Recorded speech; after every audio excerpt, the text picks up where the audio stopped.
Boa noite, pessoal. Como é que vocês estão? É, Queria dizer que eu realmente torço muito para que vocês estejam bem, né?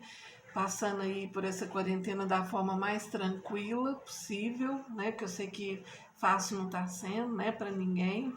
Mas eu tenho muita esperança de que em breve tudo vai se ajeitar, vai chegar no lugar, né?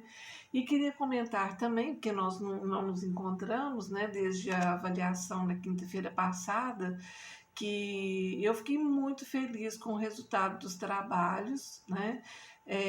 Foram muito criativos, muitas pessoas usaram aí o filme como uma base, né, para fazer uma correlação com a nossa disciplina de direitos humanos, muitos filmes bons, inclusive algumas indicações. Eu acabei colocando no meu Instagram, de assistir depois, né? E gostei muito, muitos textos bem elaborados, bem construídos. Enfim, eu fiquei muito satisfeita, né? Nós temos uma turma grande de alunos, eu acho que todos entregaram as atividades, só uma aluna que não, mas por uma questão de exceção aí, no mais, todos entregaram. E isso mostra, né, o comprometimento de vocês e o resultado, né, das nossas aulas que tá indo tudo bem, tá?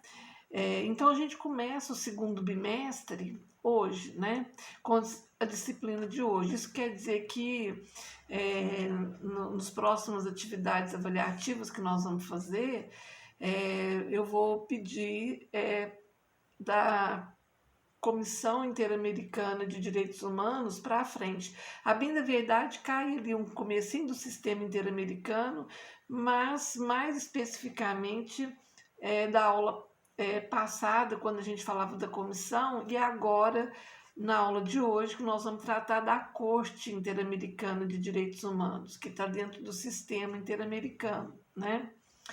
E até estava olhando no nosso calendário, nós temos aí no mês de maio a aula de hoje, depois do dia 21 e do dia 28, e depois em junho nós temos mais 3 aulas, que eu acredito que uma dessas será aí para a semana de avaliação também, né?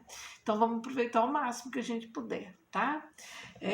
Só para lembrá-los também que vocês podem contar comigo sempre, né? Agora, se quiserem mandar de vez em quando um vídeo falando um oi lá no grupo, né? Ou um áudio, um recadinho, é bom que a gente vai ficando mais próximo e isso vai diminuindo um pouquinho só da saudade que a gente vai sentindo um do outro, né?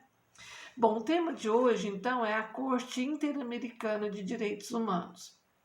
Moçada, a Corte é um órgão jurisdicional do sistema interamericano, tá? Que desempenha aí um papel fundamental, né, na afirmação dos direitos humanos no âmbito americano. Tá?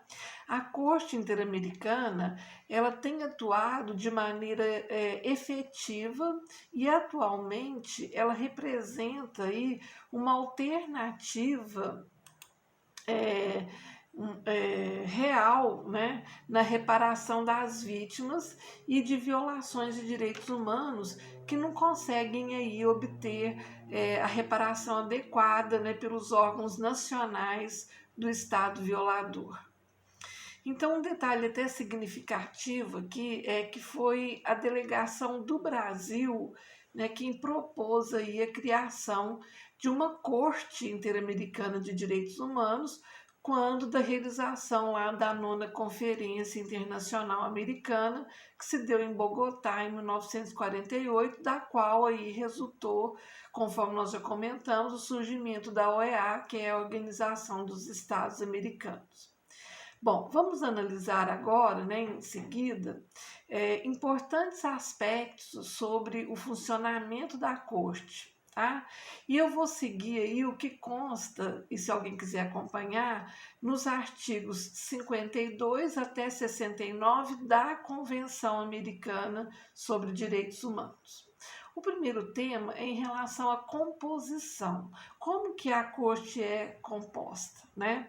Então, ela é composta por 7 juízes, né, nacionais de qualquer dos estados membros da Organização dos Estados Americanos, da OEA, né, eleitos a título pessoal dentre juristas aí de mais alta autoridade moral, de reconhecida competência, né, em matéria de direitos humanos, que reúnam aí as condições requeridas para o exercício das mais elevadas funções judiciais, né, de acordo com a lei do Estado, do qual sejam nacionais ou do Estado que os propuser como candidatos, né, não podendo aí haver 2 juízes da mesma nacionalidade.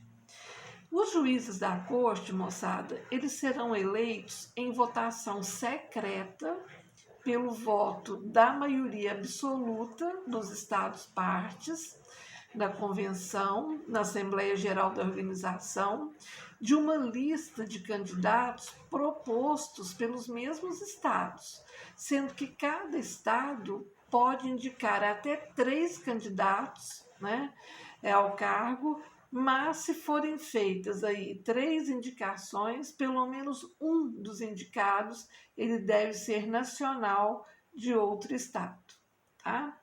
O mandato dos juízes eleitos, né, é de 6 anos, admitida aí uma recondução, e eles permanecem em suas funções até o término do mandato, mas excepcionalmente continuarão exercendo aí suas funções nos casos, né, de já haverem, de já houverem, né, tomado conhecimento e que se encontrem aí em fase de sentença e para esse efeito não serão substituídos pelos novos juízes eleitos. Então, o juiz que iniciou, né, um caso, ele continua no caso, seja até tiver tomado conhecimento dele ou se encontra até em fase de sentença, ele continua e é para esse efeito, só para casos que ele já tomou conhecimento ou que já foram dados sentença, eles não serão substituídos pelos juízes novos, né, eleitos. Bom, vamos falar sobre um tema que é a ausência de impedimento pela nacionalidade, que é o direito de ter um juiz da própria nacionalidade participando do julgamento do caso. Muito interessante esse tema. A Convenção Interamericana de Direitos Humanos, ela prevê que o juiz que for nacional de algum dos estados partes, no caso, né, submetido à corte, ele conservará o seu direito de conhecer do mesmo, o que significa dizer que não há impedimento pela nacionalidade do juiz. Em exemplo, né, um juiz brasileiro não está impedido de atuar aí num caso envolvendo o Brasil.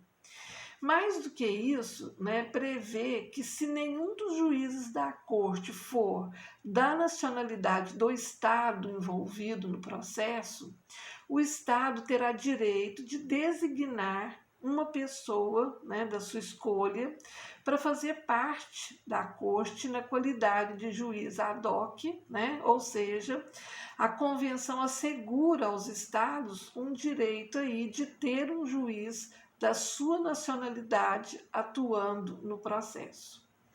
Bom, na hipótese de vários estados possuírem o mesmo interesse no caso, por exemplo, 2 estados atuam num litisconsórcio ativo, né? Eles serão considerados aí como uma só parte, tá? Para fins de indicação do juiz ad hoc. Bom, qual que é o quórum de deliberação? O quórum para as deliberações da corte é constituído por 5 juízes. E a competência da corte, ela possui essa competência contenciosa e também consultiva, né? Sendo a contenciosa para julgar as lides e a consultiva para responder consultas. tá? Na competência contenciosa da Corte, que é a competência exercida aí para julgar os litígios, né, que são submetidos à apreciação do tribunal, é a competência jurisdicional por excelência. Tá? A corte, moçada, ela pode julgar casos que envolvam aí violação não apenas da Convenção Americana sobre Direitos Humanos, mas também como de qualquer outro instrumento normativo da OEA, da Organização dos Estados Americanos. O exercício da competência contenciosa da Corte envolve variadas questões, tá? Como a legitimidade para submeter um caso ao tribunal, né? Os requisitos de admissibilidade do caso, o desenvolvimento do processo, as decisões, entre outras, tá? E a competência consultiva da Corte é a competência exercida para responder questionamentos acerca da interpretação da Convenção Americana ou de outros tratados, né, sobre direitos humanos que integrem aí o sistema interamericano, e ainda para emitir parecer sobre a compatibilidade das leis internas dos estados, né, com os instrumentos normativos internacionais aqui mencionados. Bom, no exercício da sua competência consultiva, a Corte ela emite pareceres, né, sobre o tema, objeto do questionamento, sendo preciso que a consulte, né, formule aí com precisão as perguntas específicas em relação às quais se pretende obter o parecer da Corte. Então, a legitimidade, moçada, para solicitar um parecer consultivo à Corte, né, pertence aos Estados, membros da OEA, tá? E a todos os órgãos que integram a estrutura da organização. Sempre que a solicitação de parecer emane de algum órgão da OEA, diferente da comissão, então o órgão ele deverá indicar de que maneira a consulta se refere à sua esfera de competência. Bom, as solicitações de parecer consultivo apresentadas por um Estado que é membro, né, ou pela própria Comissão Interamericana de Direitos Humanos, deverão indicar adicionalmente as disposições cuja interpretação é solicitada, as considerações também, né, que dão origem à consulta e o nome e o endereço do agente ou dos delegados, tá? Outra natureza da Corte Interamericana é a natureza facultativa, né, de competência da Corte. A competência da Corte ela é de natureza facultativa, ou seja, ela somente pode atuar em relação a estados que declarem reconhecer a sua competência como obrigatória para os casos envolvendo aí a aplicação do sistema interamericano. Então, a declaração de reconhecimento, né, da competência da Corte, ela pode ser feita de maneira incondicional ou sob condição de reciprocidade, por um prazo aí determinado ou para casos específicos, tá? Bom, moçada, do Brasil, ele declarou, né, que reconhece a competência da Corte em 10 de dezembro de 1998, tendo a declaração sido promulgada na ordem interna pelo decreto presidencial, que, salvo engano, é o 4463, em 2002. Tá? E nos termos da declaração emitida, o Brasil reconheceu a competência da Corte por prazo indeterminado, né? E para todos os casos envolvendo aí a interpretação e aplicação da convenção, mas sob aí uma reserva de reciprocidade e apenas para fatos posteriores a 10 de dezembro de 1998. Bom, o que quer dizer isso? A possibilidade, né, de reconhecer a competência da Corte por um prazo determinado como fez o Brasil, denomina-se cláusula ratium temporis, né? E quando é adotado, a Corte fica impedida aí de atuar em relação a situações anteriores ao período a partir da qual a sua competência foi reconhecida. Então, como no Brasil houve um reconhecimento a partir de 10 de dezembro de 1998, por conta dessa cláusula, né, a Corte fica impedida de atuar, né, em relação a casos que ocorreram anteriormente a esse período aí de 10 de dezembro de 1998.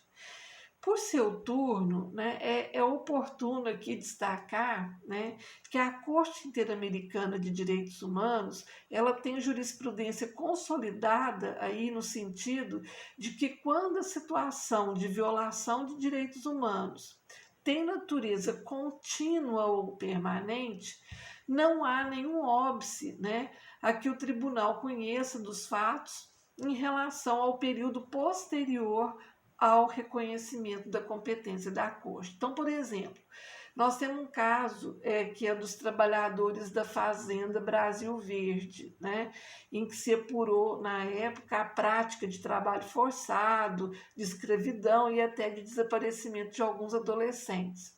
O Brasil arguiu em sua defesa a exceção preliminar de incompetência por conta da cláusula, né, ratione temporis, em relação aos fatos anteriores a 10 de dezembro de 1998.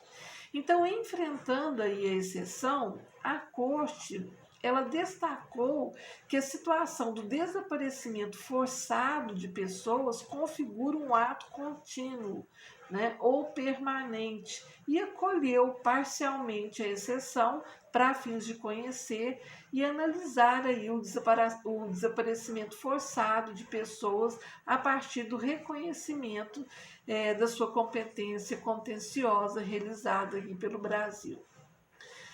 Bom, outro tema é em relação à legitimidade para submeter os casos à corte, né?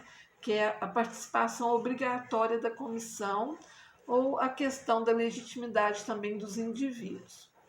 Tem um artigo na Convenção, que é o 61, que, conforme ele, né, somente os Estados partes e a Comissão Interamericana têm direito aí de submeter um caso à decisão da Corte, não se conferindo legitimidade a indivíduos, né, e nem a entidades não governamentais. O que os indivíduos e as entidades podem fazer é acionar a comissão para que a Comissão Interamericana instaure um procedimento e, se entender pertinente, submeta o caso à Corte. Bom, o não reconhecimento da legitimidade dos indivíduos implica a não materialização do ius standi, né? Que é justamente essa possibilidade de acesso direto ao Tribunal Internacional sem intermediários. A comissão, moçada, ela comparecerá em todos os casos perante a Corte, de modo que, não sendo autora do processo, ela atuará como um custos legis, né, semelhando aí ao Ministério Público. Tá?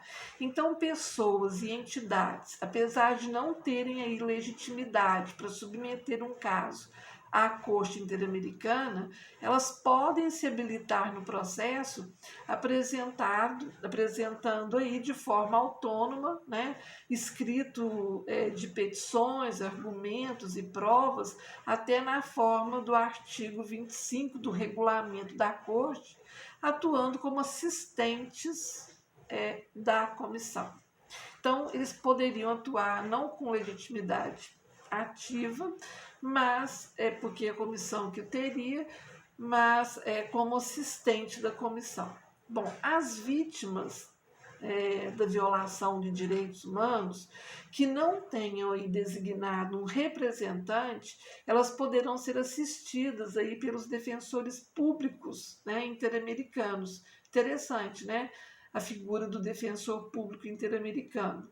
Então, a possibilidade de pessoas participarem aí, né, desse processo, apresentando solicitações, argumentos e provas, né, de forma autônoma, materializa o que nós chamamos de locus standi. O que é isso? Né? É a possibilidade de ser ouvida autonomamente aí no processo. Então, o desafio aqui é migrar do locus standi, né, para o use standi, que seria a possibilidade de as pessoas acionarem diretamente ao tribunal sem a intermediação da comissão, como já ocorre aí no sistema europeu. Bom, nesse sentido, em 5 de abril de 2001, foi proposto aí um projeto de protocolo à Convenção Americana, visando o fortalecimento aí dos mecanismos de proteção e propondo também, dentre outras coisas, né, o reconhecimento do ius standi. Bom, demais, em casos de gravidade e urgência, as pessoas e entidades poderão, né, se o processo já estiver tramitando, requerer à Corte medidas aí provisórias para evitar danos irreparáveis, né, medidas provisórias que correspondem aí na linguagem do processo brasileiro às medidas liminares. Tá? Então destaca-se, né, que isso somente será possível se o processo ele estiver tramitando. Se o caso ainda não tiver sido submetido ao tribunal, aí a legitimidade para requerer medidas provisórias será apenas da comissão. Bom, vamos falar um pouquinho sobre esses defensores públicos interamericanos. Os defensores públicos interamericanos, eles são pessoas que a Corte Interamericana designa, né, para atuar nos processos que ali tramitam, promovendo aí a representação de vítimas que não tenham, né, designado um defensor público. Então, os defensores públicos interamericanos, eles não foram previstos aí no texto da Convenção Americana sobre Direitos Humanos, mas o regulamento da Corte Interamericana contemplou, né, a instituição aí de uma defensoria pública para atuar nos processos perante a Corte, né, nas hipóteses aí previstas no próprio regulamento. É importante destacar aqui, moçada, que os defensores interamericanos, eles não são funcionários da OEA, da Organização dos Estados Americanos. Eles são pessoas que são designadas ad hoc, né, para atuar aí nos processos judiciais. Ad hoc, desculpa.